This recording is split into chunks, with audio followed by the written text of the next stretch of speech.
Again, years ago. So how did it all start? God is great. I can only say that. Yeah. This is all. Sorry? Is it on? Yeah, it's on. Okay. Yeah, just hold it up to your lips. Okay. I was 24 when I landed. We landed in London as a political asylum seekers with no English and no unknown, to be honest, for everything. That we go there in East London, and the first thing we done, we walked around the place where we lived in, and we found the church, and that was the church we started to go, even not knowing any English. And God had another plan for us. That back probably 1992, 1993, some people from different churches heard about us being Romanian in the area, and they asked us to meet these people, and one of that person was Gary. And that time they were forming Carpathian Aid back in 1993, I think 1992, 1993. And we were part of this growing process. But one of the questions was why these well-comfortable people want to do something for Romania. Why they have to leave everything on the side and go there. And that question us what we are doing here.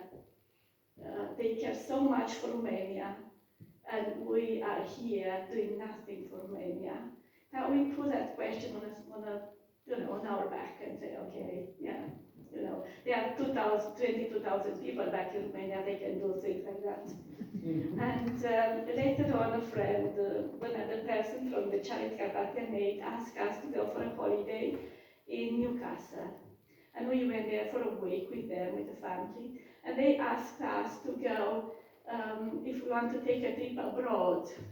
And they took us to Scotland.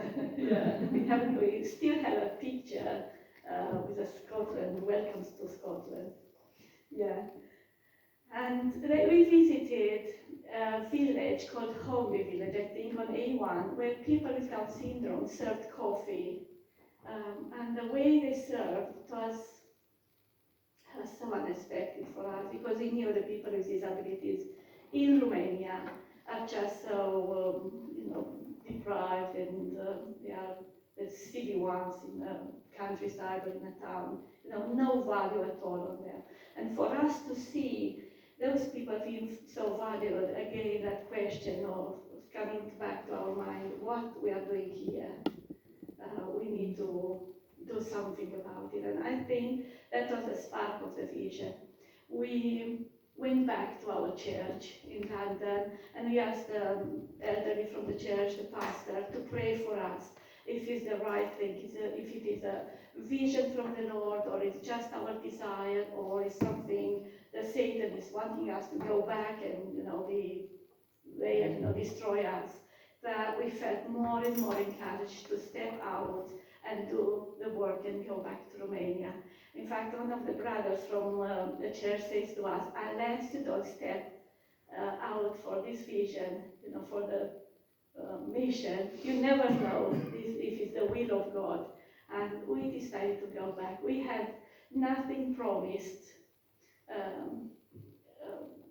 financially support or anything like that, we had a strong support, prayer support in, I think, 4 or 5 churches, or people from 4 or 5 churches are coming together, and they prayed for us regularly, and that was fantastic. We went back to nothing, I say, because Gary has been there when nothing was built, or it was just a field that we could see now, and you can see God has really done an amazing work at Casa Harului.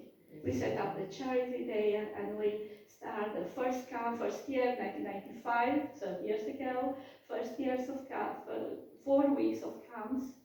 And it was amazing how God has provided even the financial support. At the end of those 4 weeks, we ended up with 65 pence, extra. Yeah. that we could see the God's provision over the years. We never had like bulk of money, but whenever we needed something, God sent right people to do the right thing. I made a deal with God before I left England. I said, Lord, I'm going back, but you have to provide, because I'm not skilled for the project you are putting us ahead, but you have to provide the right people to do the things are needed there. And like Gary came to the camp, and we done training. He's done training for people, for young people, for volunteers. And later on, when we had camps for people with disabilities, he took the mothers or parents away and had some special training and encouraging the people there. When we had autistic camp, for example, I don't know how, we don't go very often in big cities, but we went to Romania, and there we met a lady from Prospect, and we talked about what we are doing. And she said, okay, I come to help with the camp. And she came out to do the very first week of camp, when she gave training to our volunteers to work with children with autism. We did not have resources in Romania about autistic children. We did not have anything translated in Romania about that. But she was willing to come and do it, and so many other things, practical jobs or many other things. Yeah. So, Well, and you're just touching on some of that now in terms of how you've experienced God's faithfulness over the years, and obviously you're talking about the part that Capacity played in that, but you're also talking about the volunteers that we trained. They've now gone on into, they've had the desire to go on into other things in Romania. We accepted volunteers when they were 14, 15, 16 years old, even older. Yeah, some of them were studying, and because they've been working with people with disabilities, they went to the field of like speech therapist or psychology, because they've been encouraged to do something else, or to become doctors. And yeah, we got even one of the girls, she is working in the best school for autism in Cluj, Elisa. Yeah, she's, and so many others, they've been covering. Thankful to God that a little seed was put in their heart, that they also are lovely Christians who can pass away, pass the teaching, Any other particular highlights of the, it's a difficult question, but it is. God has provided big things, but God has given us also experiences small things. For example, I don't know if you saw an angel or not, but our children are quite small. And usually winter time, it was really hard financially for us. And it just said, we need to pay electricity, we need to pay telephone, we need to pay different things. And I was on my own with my boys at home. We live in the countryside, really remote, and a van arrived there, stopped, and two men got out of the van. And I went to ask them if they need anything or any direction or anything. And they said, no, we heard about this place, we saw this place, and we wanted to see what's going on here. And I said, okay, come inside if you like to have a tea or a coffee. I can make that for you. And they came in. They said, no, we don't drink, but we just pass by.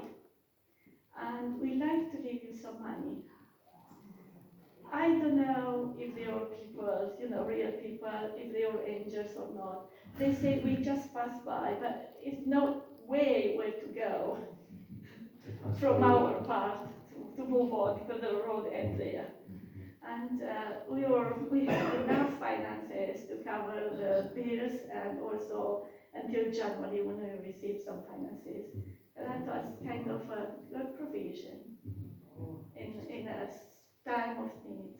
And maybe some others like that. And and there's literally hundreds of stories, both from Mia, Benny, and Minnie and Danny, and also from Capacity as well, that we can share Like when we used to go overland, travel 3 days in trucks and get stuck at borders, and sometimes when we just like didn't have our way through and people were praying, and then basically we managed to get through. So literally, and I suppose in a way it's an encouragement for us as Christians, as from this church and other churches, is if God calls you to something, He provides. Without a doubt.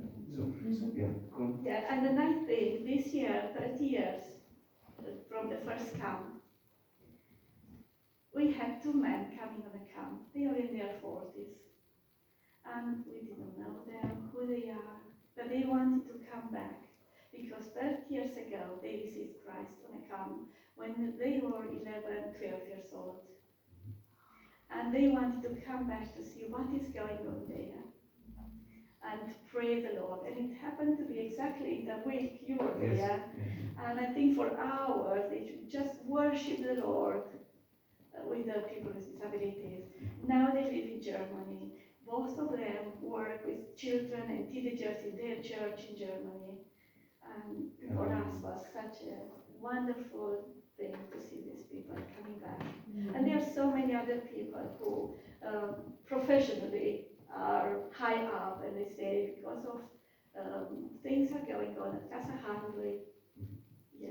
So receive salvation. Yeah. So thank you, Maria, for sharing that.